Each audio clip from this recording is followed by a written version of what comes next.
त्या मुलीनी मला म्हटलं की असं असं आहे, मी नवीन नोकरी माझी घेतलेली आहे, मी अजून परमनंट वगैरे नाही आहे झालेले, पण तुम्ही माझं ताई जरा बघून देता का?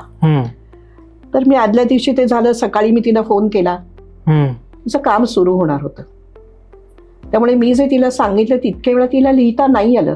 ओके. फक्त 8 वेळा लिहिलं. ओके.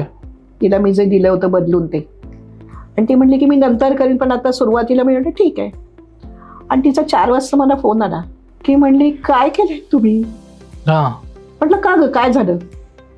तर ती म्हणली, मी तिला सांगितलं होतं, तिच्या सहीचा अर्थ असा येत होता की संधी तिला दिसतायत पण त्या तिच्यापर्यंत पोहोचत नाहीयेत. कोणीतरी मध्ये त्या संधी तिच्यापर्यंत पोहोचू देत नाहीयेत. हे तिला मी सांगितलं आणि ते बहुधा तिचे बॉस होते. ओके. मग दुपारी 2 वाजता म्हणली, माझ्या बॉसच्या बॉसनी मला बोलवलं आणि मला सांगितलं की तुम्ही परमनंट झाला आहात, तुमचा पगार वाढला आहे आणि त्यांना एक आपल्या पुण्यातल्या इंजिनिअरिंग कॉलेजच्या कॅम्पसमध्ये एक एक्सपोर्ट इम्पोर्टचा कोर्स चालतो. ओके. तो ह्यांना करायचा होता. ते वेळ, कंपनीची वेळ आणि हे जमत नव्हतं. ते म्हणले आता हे कसं काय, असं माझ्याशी बोलणं झालं होतं आधी.